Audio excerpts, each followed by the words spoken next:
Salut les disciples de la boxe, c'est Jean-Charles, j'espère que vous êtes en forme et bienvenue dans ce nouveau podcast de présentation des combats du week-end. Et pour le coup, il y a 3 réunions que je voudrais vous présenter. Et ces réunions de boxe représentent pour moi tout le paradoxe de la boxe anglaise.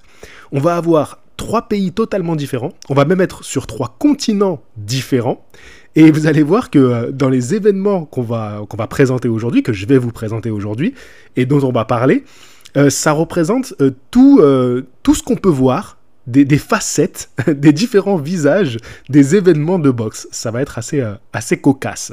Ça m'a beaucoup plu d'imaginer en fait le sujet que j'allais faire. J'hésitais à le faire lors d'une vidéo Box Attitude avec un face cam un peu plus travaillé. Et puis je me suis dit, quand même, ça se prêtait plus au jeu de la discussion et du podcast que vous allez écouter. Donc m'écouter un peu défendre, pas défendre, mais tout simplement vous présenter et analyser un peu ces différentes affiches avec les noms qu'on va retrouver, avec des beaux noms. Dans chacune de ces affiches, vous allez voir qu'il y a des choses, elles sont intéressantes en fait. Les 3 réunions sont intéressantes.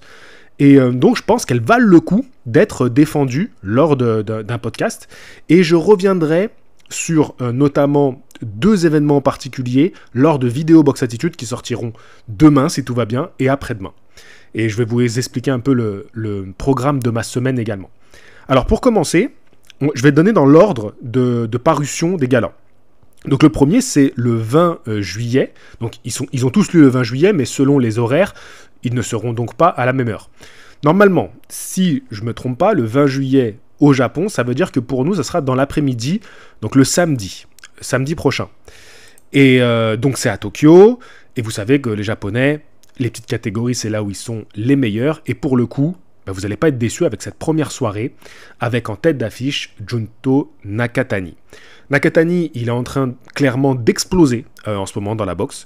Donc c'est toujours bien de le voir boxer, parce que ça y est, j'ai l'impression que c'est un peu son moment. Et je le défendrai ça dans une vidéo qui sortira jeudi, si tout va bien. J'ai envie de vous le présenter un peu comme la nouvelle étoile de la boxe japonaise. Et il va affronter Vincent Astrolabio. Il va défendre son titre WBC des poids coqs. Pourquoi ce combat-là, il nous intéresse ? En fait, il faut suivre Nakatani maintenant, parce que possiblement Nakatani, on peut avoir des super combats avec lui. Il est chez les poids coqs. À savoir que juste en dessous, parce que les poids coqs en ce moment, depuis que Naoya Inoue est parti, d'ailleurs Naoya Inoue a annoncé son prochain combat, ça aurait pu faire aussi le sujet d'une vidéo, parce que il y a de quoi être un petit peu frustré par le choix. Il affronte Teji Doheny, qui est un Irlandais vivant en Australie, je crois. Alors, je dis de tête comme ça. Je sais qu'il est irlandais. Je sais plus. Il vit pas en Irlande, en tout cas. Bref. Pas mal de questions par rapport à ce choix d'adversaire. Bon, j'ai l'impression que c'est un peu un choix de transition. Mais ça ferait le sujet d'une autre vidéo. Parce que là, pour le coup, je ne vous fais pas une réaction à cette annonce.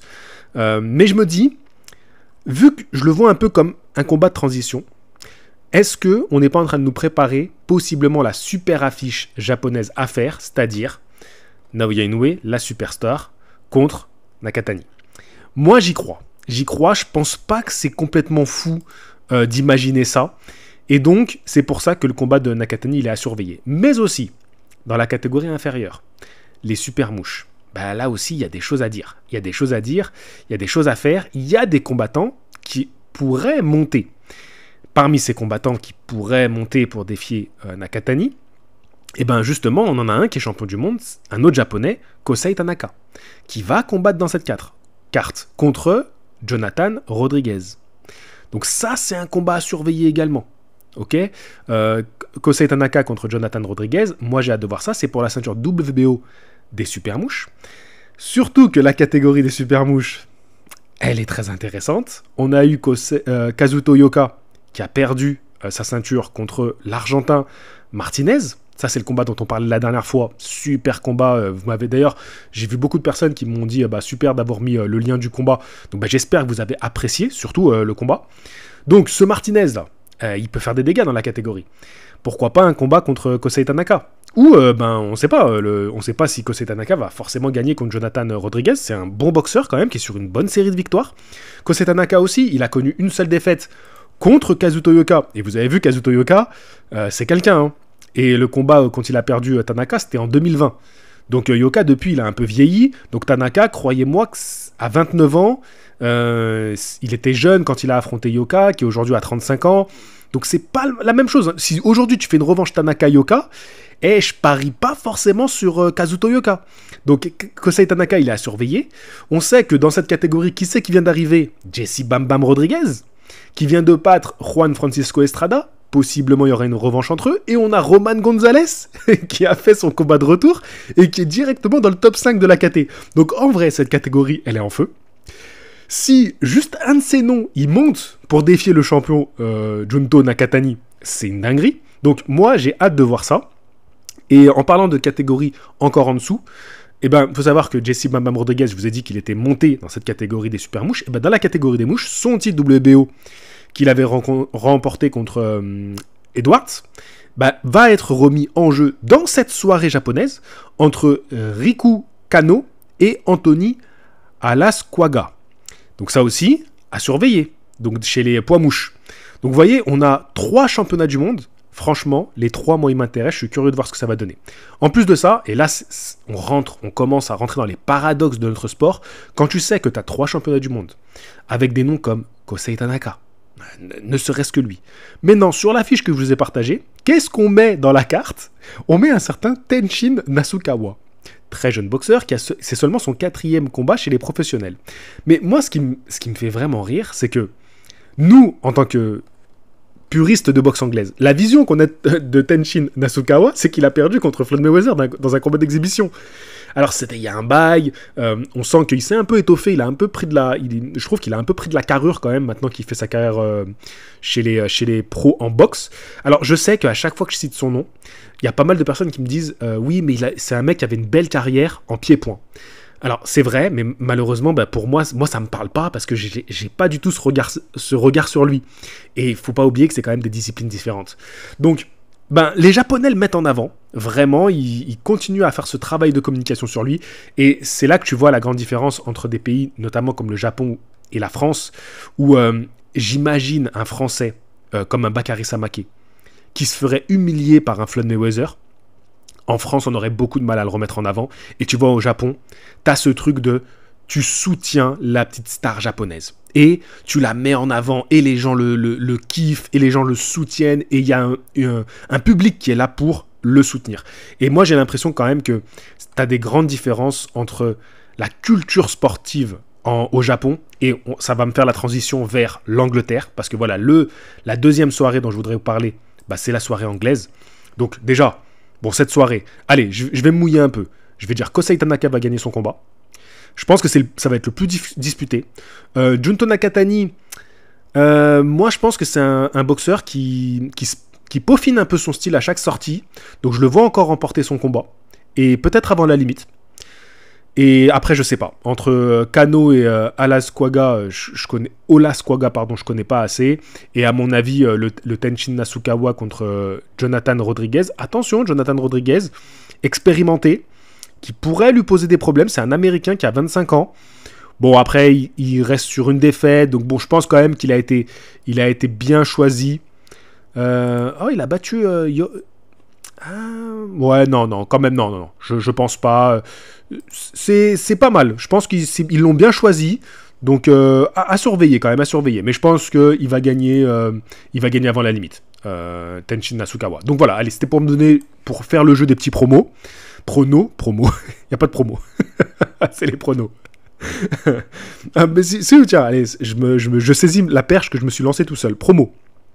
Si vous contactez mon partenaire Glory, c'est en lien dans la description de cette vidéo, et que vous souhaitez participer à un stage de boxe anglaise à Cuba, vous dites que vous venez parrainé par Box Attitude, et vous aurez une remise. Il y a les billets compris, et il y a une remise de 100 € sur le stage, et vous gagnez, non, c'est dans votre promotion, un vêtement de l'équipe olympique cubaine. Donc ça peut être un t-shirt ou un shirt. Voilà, ils sont vraiment très jolis. Moi, je sais que je suis très fier de mon petit débardeur de l'équipe cubaine. Bref, allez, je m'éparpille. Donc voilà, et c'est le stage de cet été. Donc moi, je pars normalement fin août. si tout se passe bien. Là, je suis en pleine rééducation parce que j'ai eu des blessures qui se sont un peu accumulées. Donc, j'enchaîne entre la salle de muscu et le kiné pour me remettre en forme. Et j'espère que quand je partirai fin août, je serai en super forme pour vous faire des belles vidéos à Cuba. Voilà, et donc si jamais vous avez envie de me rejoindre, ben, vous savez, il suffit de contacter Glory. Donc maintenant, je passe à la soirée en Angleterre, à Birmingham, où on a une belle carte. On a une belle carte, donc c'est Queensberry Promotion. Donc vous avez dû, maintenant vous devez connaître un peu les promoteurs qui sont devenus des superstars. Hein. Frank Warren, c'est devenu une star de la boxe maintenant. Alors, on a un combat revanche en tête d'affiche. Nathan Haney qui va affronter Brad Pauls. Ils se sont quittés sur un match nul tous les deux. Mais quel combat! Les gars, je vous invite vraiment, tapez leurs noms. Moi, je mets toujours les noms des boxeurs que je cite en description de mes vidéos. Comme ça, je me dis, si vous voulez aller chercher des vidéos d'eux, bah, vous avez juste à copier-coller les noms que je vous ai donnés. Et vous avez, voilà, je prémâche un petit peu le travail. Je sais pas s'il y a des personnes qui le font, mais je me dis, si jamais des gens ont envie d'aller chercher un peu des images de ces combattants, bah, ils ont juste à récupérer les noms qui sont en description des vidéos. Je mets toujours les noms cités et je vous mets tous les noms. Donc n'hésitez pas à mettre Nathan Haney contre Brad Pauls sur YouTube et regardez juste le highlight. Vous allez voir ne serait-ce que l'ambiance des Anglais. Et pour ça, les Anglais, c'est la régalade. L'ambiance, et vas-y que ça chante, les chants des supporters et pas des chants racistes, s'il vous plaît. Hein. En ce moment, ce qu'on entend, ça fait un peu saigner des oreilles. Bref, gros combat entre les deux. Franchement, Nathan Haney, il s'en sort, je sais pas comment. Je sais pas comment il tient, il va jusqu'au bout. Donc franchement, ça promet d'être une belle revanche. J'aimerais bien voir ça. Et peut-être, les gars, que je vais pouvoir voir ça sur place, en direct. Voilà. Bon, en direct, oui, devant ma télé, ça aurait été en direct aussi, mais sur place, dans l'ambiance anglaise. Et je crois que ça fait 4 ans que j'arrête pas de me dire j'ai envie d'aller en Angleterre voir un combat, j'ai envie, tu sais, une belle soirée comme ça, tu vois, voilà. Et j'y arrive pas à trouver le bon moment pour y aller, j'arrive pas à trouver les sous aussi pour y aller, on va pas se mentir. Et là, j'ai l'opportunité grâce au sponsor de LM Mekaled, donc la boxeuse française, hein. Grâce à son sponsor, eh ben, ils m'ont recruté pour faire un reportage sur LM. Et donc, je vais assister au combat de LM contre Chantelle Cameron. Et alors là, c'est quelque chose, les gars. Déjà, la soirée, elle est belle. On va avoir plusieurs titres anglais qui vont se disputer. Donc ça, c'est cool. Et le combat féminin de la soirée, eh ben, je vais y assister. Je vais être là au bord du ring, je vais trembler, je vais vibrer, je vais transpirer. Donc normalement, hein, si tout va bien, je devrais y être. Donc je devrais être dès la pesée. Donc bon, parlons un peu de ce combat-là parce que bah, c'est le combat de la soirée qui m'intéresse. Parce que déjà, il y a une Française. Et parce que en face, c'est un sacré morceau. Un sacré morceau, voilà, Chantelle Cameron, elle a donné du fil à retordre à Katie Taylor. Vraiment, elle lui en a fait baver à Katie Taylor. Et elle lui fait subir la première défaite de sa carrière à Katie Taylor, la star irlandaise. J'en perds mes mots, j'en bafouille. Je m'étais régalé devant ce combat-là. Techniquement, c'était pas le plus propre. Hein. Chantelle Cameron, c'est pas une technicienne. Chantelle Cameron, c'est un rouleau compresseur. Elle a un cardio infini. Elle débite. Et elle a un cœur incroyable. Un cœur, cardio infini. Donc voilà, elle a un cœur solide, mais aussi, au sens figuré, elle a un cœur énorme. Et c'est une guerrière.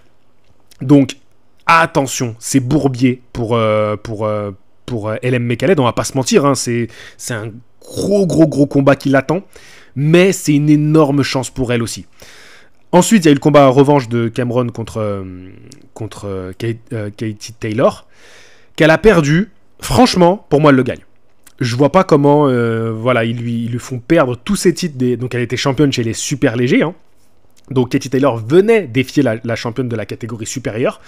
Et pour moi, c'est pas justifié qu'elle perde ses titres dans le combat revanche. C'est très serré. Bon, j'ai pas entendu beaucoup de polémiques autour de ce combat-là, mais c'est mon humble avis. Donc c'est pour vous dire que pour moi, Chantelle Cameron, c'est une invaincue. C'est-à-dire que moi, je la vois comme ça. Je la vois comme la femme qui est la seule qui a battu Katie Taylor. 2 fois. C'est-à-dire que moi, c'est ça l'image que j'ai dans ma tête. Donc, c'est une dinguerie ce combat. C'est une dinguerie. Je suis très heureux de pouvoir y être, d'y participer. Je vais être dans les coulisses. Je vais être avec LM qui va l'affronter. Je suis aux anges. Moi, c'est pour vivre des moments comme ça que je m'achète des caméras, que je m'investis, que je me donne. C'est pour ça que je me donne. Donc, ouais, et puis, en parlant de, voilà, de reportage, d'investissement, je vais être au Japon en fin d'année. Donc, on en reparlera. Je vais être au Japon en fin d'année et mon projet au Japon, donc là, je vous ai dit, LM, c'est grâce à son sponsor. Voilà, sans son sponsor, grâce déjà au fait que je fais des vidéos sur YouTube, que j'ai une communauté, vous, qui me suivez, mais c'est le sponsor qui me permet d'y aller. Par contre, au Japon, c'est en totale indépendance. Et ça, je trouve ça génial. C'est que parce que les abonnés financent mon projet. Et sans vous, je ne pourrais pas le faire. C'est en totale indépendance. Donc, s'il y a des gens qui peuvent m'aider sur place, je suis preneur. Voilà, je passe des petits messages aussi comme ça, mais j'ai besoin. Sans la communauté, sans les gens qui suivent Box Attitude, je ne peux pas réaliser ce reportage. Bref, revenons à ce reportage-là en Angleterre. Donc, LM Mekaled, elle a quand même des choses à proposer. Elle a de l'expérience, surtout sur ces dernières années, avec notamment, elle a affronté Delphine Person, même si, bon, voilà, ça se finit avec une défaite. C'est un très bon combat, vu les conditions dans lesquelles elle l'a préparé, c'est-à-dire quasiment pas préparé. Ensuite, elle a affronté Alicia Baumgartner chez elle, en sachant que Baumgartner, par la suite, elle est prise pour dopage. Voilà, ça, on l'oublie pas. Et elle fait un gros combat. Rien à dire sur sa défaite. Hein. Voilà, c'est beaucoup moins serré que contre Delphine Person. Mais pareil, c'est toujours les conditions. On vient avec nos petits moyens et la performance qu'elle fait. Bon, depuis, certes, elle a combattu, mais c'est pas du tout les mêmes enjeux. Et là, elle se retrouve à nouveau avec un combat à enjeu. Pour moi, elle arrive avec cette expérience. Elle arrive avec... voilà, maintenant, elle connaît un petit peu ça. Bon, je me répète, hein, c'est l'expérience. Mais... je pense que peut-être que là, elle serait un peu dans des meilleures conditions. Et elle sait aussi qu'elle est plus sur la fin de sa carrière. Donc les opportunités comme ça, elle les saisit. Et à mon avis, ça doit être que du bonus, tu vois. Que du bonus d'aller chercher ça. Techniquement, pour moi, elle est au-dessus. LM aussi, elle a du cœur. Donc pour moi, c'est une opposition de style. Et j'ai hâte de voir ça. Je vais pas trop m'attarder là-dessus parce que je ferai une vidéo bien entendu qui sortira demain, présentation du combat sur la chaîne principale, où surtout je veux mettre en avant que j'aimerais bien qu'on soutienne un peu nos boxeurs français. Là c'est LM qui a un gros événement, on va avoir Christian Mbili qui va avoir un gros événement derrière, on a certainement Souleymane Sissoko qui va peut-être faire une annonce prochainement. Tu vois, j'aimerais un peu qu'on fasse, allez venez on fait un peu de forcing. Et moi je vais le faire en tout cas. Moi je vais me positionner en mode, allez, vous m'êtes tombé dessus à chaque fois que je soutenais des boxeurs français parce qu'ils ne faisaient pas les performances que vous espériez et vous étiez là ni dans les bons moments ni dans les mauvais. Bah maintenant, je vais assumer tout simplement ma casquette de vas-y, moi je suis supporter. Je suis supporter de nos Français qui font briller le drapeau à l'international. Et puis, si vous n'êtes pas content, allez voir ailleurs. Voilà. Parce que c'est toujours les mêmes râleurs qui viennent me voir. Et j'ai envie de dire, écoutez, tu sais quoi, nous on est français, on l'assume, il y a les bons et les mauvais côtés, mais on l'assume jusqu'au bout. Tant pis pour vous si vous n'êtes pas content, et je vais arrêter de baisser la tête, d'être timide, de me cacher, de plus ou moins soutenir. Non, allez, c'est bon. Enfin, c'est quand même grave que, parce que j'ai soutenu un boxeur français comme Tony Oka, après ses défaites, j'ai vécu des vagues de harcèlement sous mes vidéos. Je vais dire, mais dans quel monde en est ? C'est quoi ce pays où les Français viennent te harceler, surtout toutes les vidéos qui sortaient, on me disait « Ouais, il est où Tony Oka ? Il est où Tony Oka ?» Donc, des Français qui critiquent un créateur de contenu français qui a soutenu un boxeur français. Franchement, j'aurais soutenu des Américains, et après je me fais vanner parce qu'ils perdent, je comprendrais. J'aurais des Belges, des Suisses, vas-y, tu sais, nos cousins francophones, des Congolais, qui viennent me vanner sous les vidéos, parce que un des boxeurs, on va dire un Suisse, un Belge, un Congolais, un Français. Je me fais vanner. Vas-y, c'est le game. Mais se faire vanner par les Français, et c'est même pas vanner, parce que vanner encore, vas-y, ça fait partie du jeu. Mais là, c'est du harcèlement, c'est-à-dire que c'est de la haine. Il y a des Français, ils ont de la haine envers leurs propres combattants. Et à un moment donné, ça va trop loin, les gars. Ça va trop loin. Bon bref, c'était ma petite aparté. Moi, en tout cas, je suis fier d'accompagner des boxeurs français, d'aller faire des reportages sur eux et de vous ramener du contenu que quasiment personne ne propose. Et franchement, ça me ravit. Et surtout, qu'on le fait par amour de la boxe. Voilà, on le fait pas parce que derrière, je suis financé par une chaîne de télévision. Même si, tant mieux que des chaînes de télévision fassent des reportages, c'est leur travail, j'ai envie de te dire. Mais moi, c'est vraiment parce que ça me fait kiffer. Et c'est pas un reportage sur LM qui va me faire gagner des abonnés ou de l'audience. Non, je le fais parce que ça me fait kiffer de faire ça. Vraiment. Donc voilà, petit détail sur cette soirée-là. Donc franchement, soirée sympa. Je sais pas si en France elle sera diffusée. encore une fois, c'est quand même dingue de se dire qu'on ne sait pas si ça va être diffusé en France, alors qu'on a une Française qui va, dans cette soirée-là, faire un énorme combat contre l'ex-championne du monde, Chantel Cameron. C'est quand même dingue, mais bon, passons. Bref, ça fait quand même un peu peur, ça sent le combat piège, hein, on va pas se mentir. Mais allez, on va y aller, on va tout donner. Et je finirai avec Jake Paul. Alors, je sais, c'est bizarre, on finit avec Jake Paul, mais j'ai quand même quelques petits mots à dire. Même si c'est vrai que Jake Paul contre Michael Perry, ça me fait pas rêver. Ok. Michael Perry qui est un remplaçant de Mike Tyson, hein, qui devait affronter Jake Paul. Complètement lunaire cette affiche, j'en ai très peu parlé, j'ai pas forcément envie d'en parler, j'ai beaucoup de malaise face à ce genre d'affiche, comme j'avais du malaise face aux affiches des Français là qui vont faire des combats de boxe, bref, j'ai beaucoup de malaise. Mais Jake Paul, moi ce qui m'intéresse c'est que Jake Paul maintient sa soirée. Il maintient sa soirée et il affronte un Michael Perry qui est un combattant alors, principalement sa carrière, alors, il a un combat en anglaise, hein, en 2015, c'est complètement lunaire, mais il a surtout une grosse carrière en boxe à main nue. Voilà, pardon, je cherchais mes mots. En boxe à main nue. Donc, attention, c'est quand même un boxeur qui peut s'avérer dangereux. On va voir ce que ça va donner. À mon avis, Jake Paul, il le choisit bien. Mais c'est pas ça, je m'en fous. Je m'en fous de Michael Perry contre Jake Paul. Mais Jake Paul qui maintient sa soirée, ça fait vivre des boxeurs qui vont combattre dans cette soirée. Et ça, c'est important. Notamment, bien entendu, Amanda Serrano. Amanda Serrano, super boxeuse, qui va combattre et qui est promue par Jake Paul. Voilà, c'est son promoteur. Et il l'a fait boxer dans chacune de ses soirées. Donc elle participe à l'affiche, elle participe à l'événement et elle affrontera l'américaine Stevie Morgan. Et ça, c'est important de le rappeler. Il y a aussi chez les légers, par exemple, on va avoir Sylve, pardon, hein, si je le prononce pas mal, contre Badi, et c'est quand même 2 top 50 des poids légers. Et dites-moi en France, quand est-ce qu'on a des soirées comme ça avec des mecs aussi bien classés? On n'a pas ce genre de soirée. Voilà, il y a quand même 2 combats féminins dans la soirée. Et le deuxième combat féminin, chez les super moyens, c'est quand même 2 filles qui sont dans le top 3 mondial. Green contre Spence, elles sont dans le top 3 mondial les 2. Donc quand même... Bon, alors là, un peu plus farfelu, on a Julio César Chavez qui va affronter Uriah Hall, qui est un ancien combattant de MMA. Bon, j'ai vraiment peur de ce que ça va donner, ce combat. Julio César Chavez Jr., pour moi, c'est tellement un brise-cœur de le voir là-dedans. Parce que moi, je l'aimais beaucoup à l'époque quand il combattait, quand il était...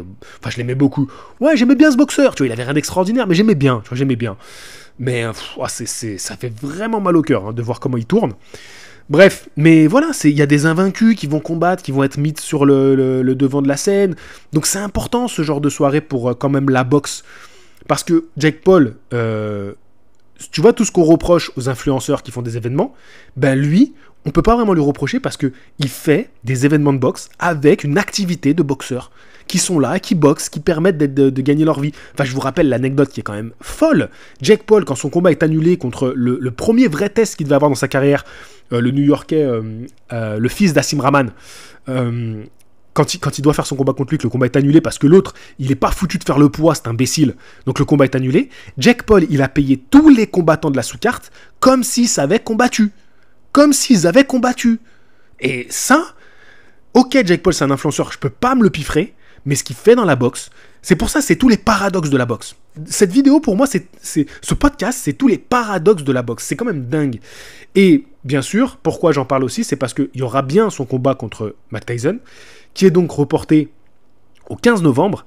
Et le combat de Paul Tyson, j'ai pas forcément envie de m'attarder plus que ça. C'est diffusé par Netflix, ça aussi, c'est complètement fou. Donc on m'avait dit qu'il y avait du tennis qui avait déjà été diffusé sur Netflix, ok.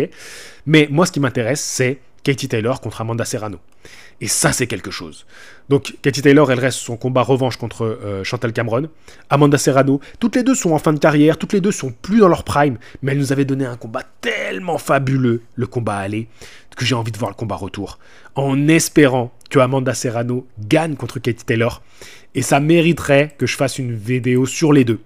Donc, je pense qu'autour de ce combat-là, peut-être avant, il y aura une vidéo sur l'une des deux boxeuses. Allez, vas-y, je me lance, je m'engage. Donc, le 15 novembre, la semaine avant le combat, pardon, je me suis étouffé moi-même, la semaine avant le combat, je fais une vidéo sur l'histoire de soit Katie Taylor, soit Amanda Serrano, je choisirai, et après le combat, une vidéo histoire de boxeuse sur la deuxième combattante. Voilà, je vais faire ça.